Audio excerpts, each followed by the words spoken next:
Fitch a abaissé la note de crédit à long terme des États-Unis de sa note la plus élevée, AAA, à AA+.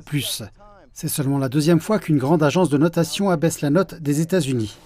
Fitch a expliqué qu'elle s'attendait à une détérioration budgétaire au cours des 3 prochaines années et a cité le fardeau croissant de la dette et des déficits du gouvernement américain.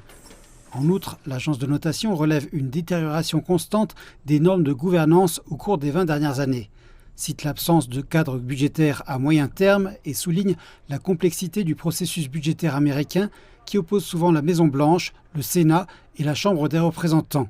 Le mois dernier, Fitch a averti que les problèmes récurrents liés au relèvement du plafond de la dette américaine mettaient en péril la note AAA. Ce déclassement intervient alors que le président Biden vante les mérites de l'économie américaine dans le cadre de sa campagne électorale. J'ai pris mes fonctions en déterminé. Déterminé à passer d'une économie du ruissellement à une politique économique que tout le monde, au Financial Times et au Wall Street Journal et au appelé les Bidenomiques. Mais le plan fonctionne. Construire à partir de la base et du milieu. La Maison-Blanche rejette l'abaissement de la note de Fitch et a publié une déclaration qui dit « Nous sommes fortement en désaccord avec cette décision ».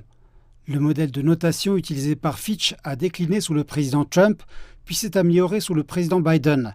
Et cela défie la réalité de dégrader les États-Unis à un moment où le président Biden a délivré la plus forte reprise de toutes les grandes économies du monde. Le rapport de Fitch indique que la note AAA pourrait être rétablie si le Congrès et la Maison-Blanche établissaient un meilleur système pour financer les dépenses obligatoires.